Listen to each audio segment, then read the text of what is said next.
Chaque jour qui passe avec une VSL qui ne respecte pas les 8 principes que je vais te dévoiler dans cette vidéo est une journée qui t'a coûté plusieurs milliers d'euros.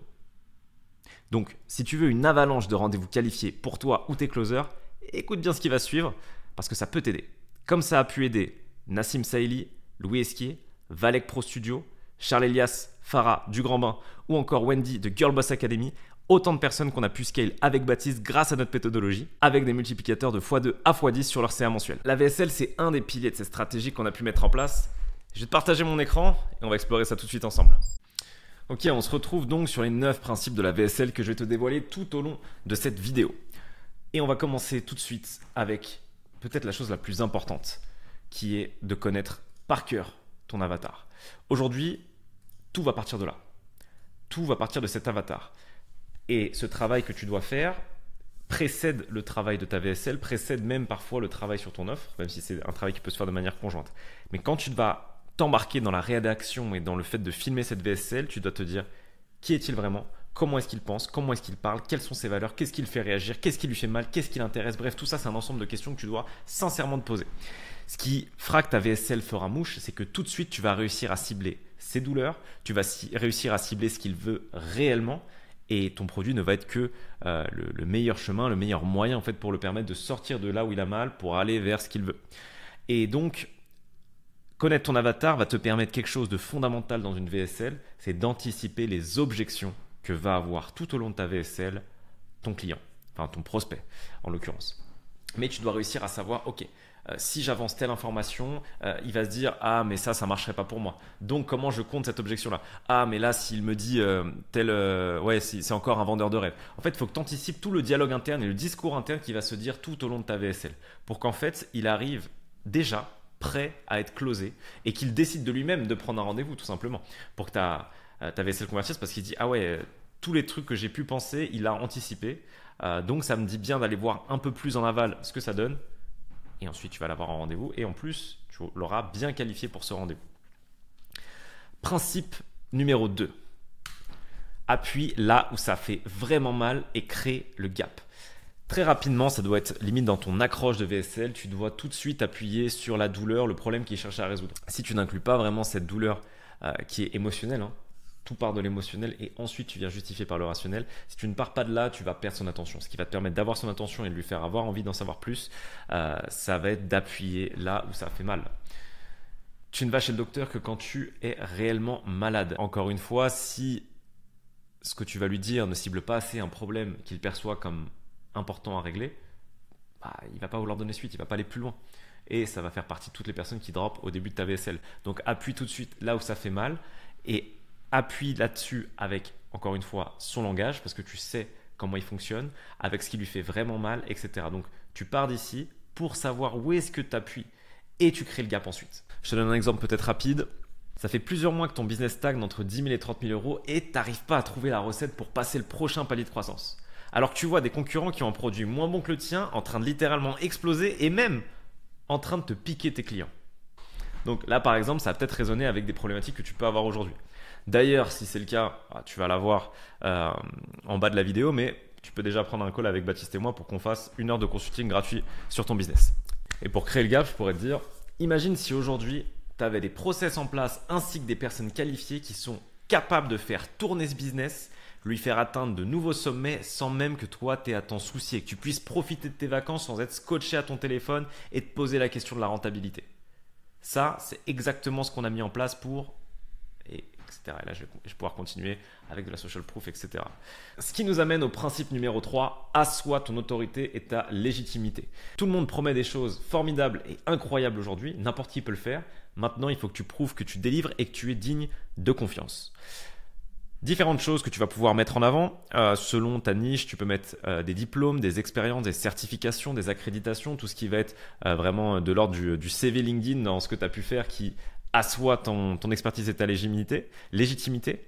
Tu peux et tu dois d'ailleurs montrer que ce que tu fais, ça a marché pas seulement pour toi. Donc si tu es au tout début, tu vas devoir te baser sur ton expérience, mais ce qui sera encore plus puissant, c'est de montrer que tu as pu le faire pour des dizaines, centaines, milliers de personnes. Aujourd'hui, un coach qui est super stock, on va se dire, bon, bah ok, il est assez fort. Un coach qui est super stock et qui, en plus de ça, a rendu 1000 personnes super stock, là, tu vois, sa légitimité, sa crédibilité, plus. Parce que non seulement ça a été possible pour lui, mais ça a été possible pour d'autres personnes qui ressemblent à ton avatar. Et ça, c'est hyper important. Un autre truc qui peut aider aussi, notamment voilà, si tu es dans le domaine du marketing, si tu es dans ces domaines-là, du service, c'est donc de montrer que des personnes importantes et influentes sur ta niche te font déjà confiance. Je m'explique. Imaginons qu'aujourd'hui, je te dise disclaimer, c'est pas du tout vrai, hein, mais imagine, je te dis voilà, aujourd'hui, Axel Hormozzi m'a invité pour que je puisse coacher ses équipes de vente et que je lui partage mon expertise. Tout de suite, Hormozzi, qui est genre gros pont, grosse référence dans le domaine du marketing, si lui, il me demande des conseils, même si tu me connais pas, comme tu lui fais confiance à lui, il y a un transfert de confiance qui opère.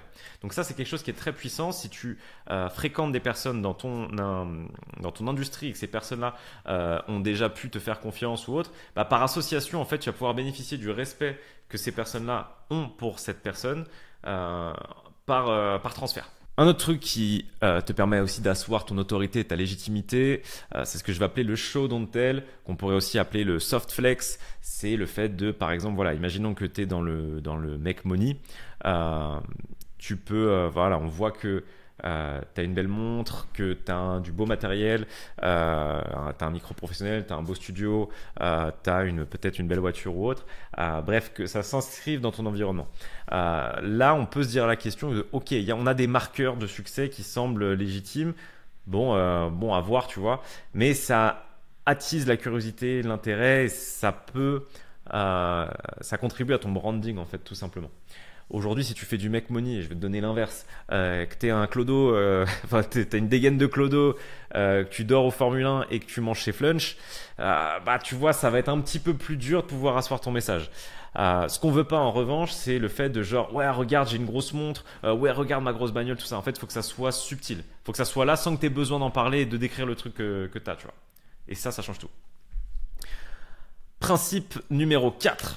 Preuve irréfutable de tout ce que tu dis. Donc ça va dans le prolongement de l'autorité et de la légitimité. Dès que tu vas avancer quelque chose, donc que ce soit une statistique, que ce soit un résultat que tu as pu donner à ton client, etc., il te faut des captures d'écran, des graphiques, des chiffres, des sources fiables, bien sûr. Imaginons que, voilà, ça c'est le cas si tu es immatriculé en France, c'est pas le cas de toutes les personnes avec qui on bosse, mais si par exemple tu es encore basé en France, bah, mets ça grave en avant, mets le screenshot de Infogreffe, montre que voilà, je suis là en France, montre des captures d'écran de messages de tes clients sur WhatsApp par exemple, ça sera plus crédible que si tu as juste le truc sur ton site, tu sais, ou un Trustpilot par exemple, mais peut-être intègre des vocaux que t'ont envoyé tes clients, tout ce qui peut crédibiliser ce que tu as avancé. Donc dès que tu avances, tu déclares quelque chose, sois en capacité de le justifier avec une preuve irréfutable. Et n'oublie pas que chaque personne qui va regarder ta VSL, surtout les personnes qui ne te connaissent pas, donc des personnes que tu auras pu cibler avec des ads ou autres, ils vont être intrigués mais sceptiques. Et pense que tout ce que tu vas dire, même le plus sceptique, sera obligé de fermer sa bouche tellement tu as toutes les preuves à chaque fois de ce que tu avances. Au point où, bah, tu vois, ça va l'emmener peut-être sur un call et son niveau de résistance va baisser jusqu'à ce qu'il devienne client. Donc, prouve absolument tout. Principe numéro 5, open loops et storytelling. Et juste avant que je te dévoile un peu ce que je t'ai écrit en dessous, j'aimerais te raconter une petite anecdote avec Baptiste sur une question qu'on s'est posée au tout début qu'on a lancé cet accompagnement Done With You. Et cette question, c'était: à ton avis, jusqu'à combien on peut scaler un de nos infopreneurs? Et la réponse à cette question, je ne vais pas te la donner tout de suite. Je vais te laisser la découvrir juste après que je te dévoile ce qui se cache derrière le principe numéro 5. Bref, tu as compris l'idée. En fait, l'open loop, c'est que je viens teaser des choses et je te donne pas la réponse tout de suite, ce qui te garde engagé et ce qui te donne envie d'aller voir la suite. Donc, la rétention, tu vas la voir à travers les histoires, à travers les open loops que tu vas créer, où tu vas teaser à chaque fois la suite de ta vidéo, et en racontant aussi l'histoire de personnes qui ressemblent à ton persona. Donc, ça, tu vas réussir à le faire, encore une fois, si tu mets toujours le principe 1 en place et le principe 2. Donc, ces principes-là, c'est pas juste des choses séquentielles que tu vas voir apparaître dans ta VSL, ça sera vraiment des choses qui vont à chaque fois devoir s'activer. Pose-toi la question, ok, là dans ce que j'ai annoncé, dans ma VSL, est-ce que j'ai prouvé de manière irréfutable ce que je viens de dire? Est-ce que j'ai réussi à assez asseoir mon autorité, ma légitimité? Quelqu'un qui me connaît pas, est-ce qu'il se dirait que je suis un guignol ou est-ce qu'il se dirait que je suis quelqu'un de fiable et qui peut apporter ce résultat-là? Est-ce que j'ai créé un gap assez grand pour qu'il soit engagé à savoir comment résoudre le problème et la douleur qu'il ressent aujourd'hui? Et le fait de le faire avec des open loops et du storytelling va aussi rendre cette histoire en fait que tu lui racontes beaucoup plus prenante, beaucoup plus accrocheuse, et il n'en pourra plus, il aura besoin de savoir ce qui se passe ensuite, connaître la suite tout simplement. Donc principe numéro 6, il faut que tu aies un mécanisme unique. Ton mécanisme unique aussi, très important, donc je t'invite à avoir quelque chose qui est assez séquentiel, style 3 étapes, ça marche bien, 3, 5, les chiffres impairs, ne me demande pas pourquoi, c'est quelque chose qui fonctionne plutôt bien. Et surtout, ce qui est trop frustrant, et ça t'est peut-être arrivé quand tu regardes la VSL de quelqu'un et que tu apprends absolument rien. Ou que c'est juste, tu vois, une succession de banalités. Aujourd'hui, n'oublie pas que l'information, on est à l'ère post-ChatGPT, l'information elle est gratuite.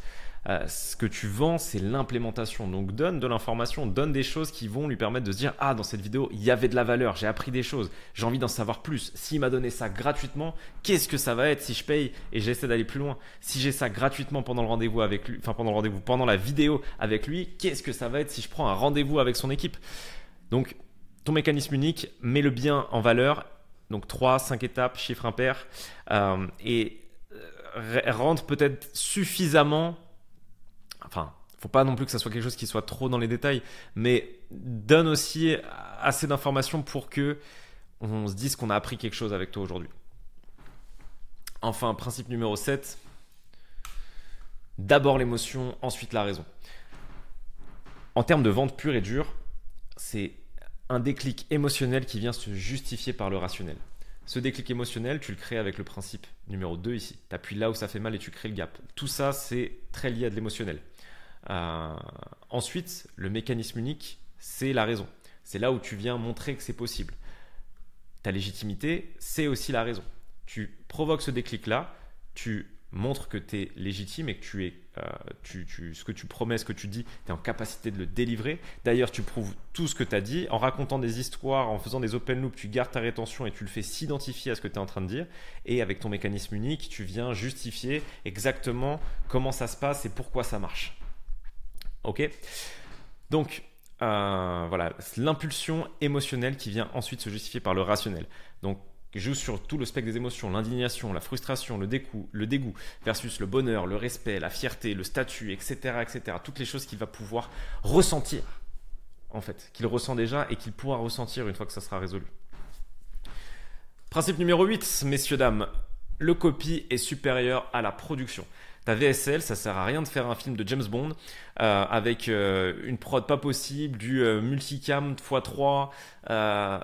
Voilà, si tu as peu de budget ou peu importe le budget que tu as, assure-toi que le copy est vraiment quelque chose que sur lequel tu investis.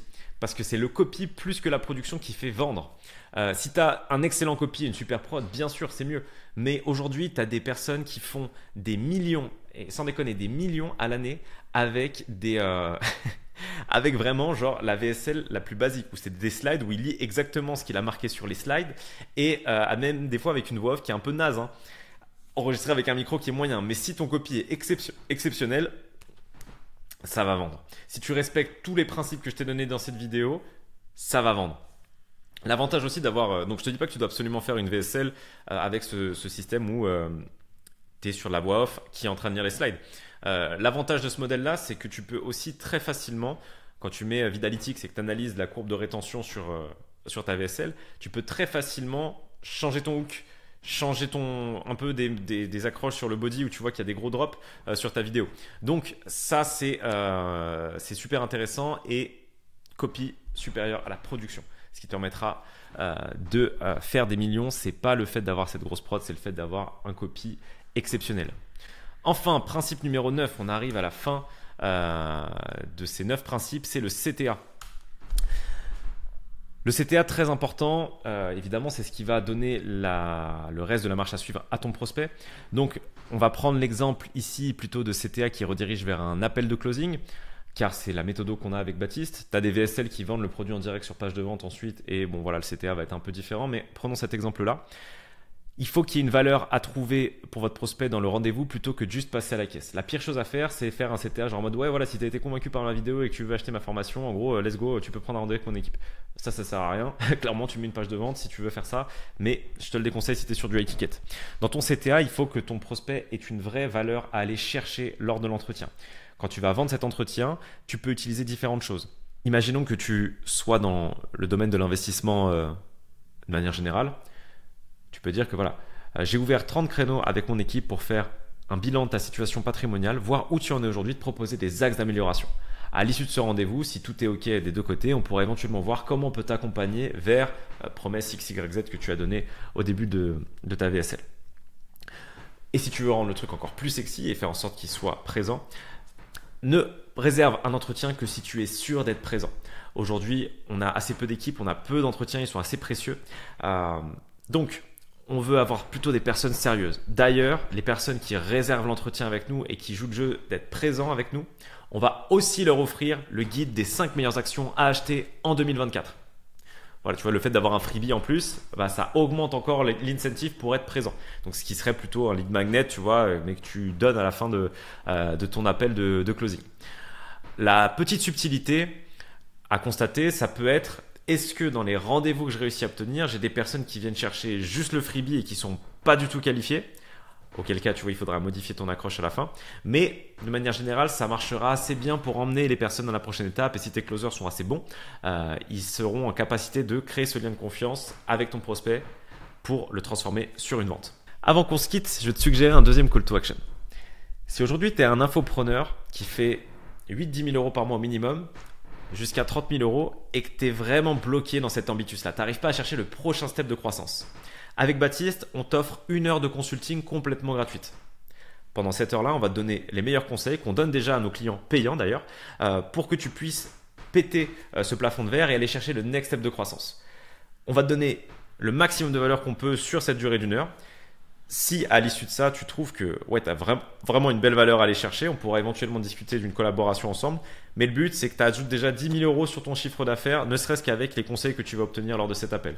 Donc, n'hésite pas, le lien est juste dans la bio. Si jamais tu ne trouves pas de créneau à ta convenance, tu peux nous envoyer même un mail. On essaiera de débloquer plus de créneaux avec Baptiste. Je t'avoue que ça marche assez bien, ce type de rendez-vous, et qu'on en a pas mal, mais c'est un plaisir de vous rencontrer et d'avoir plus de précision sur vos problématiques.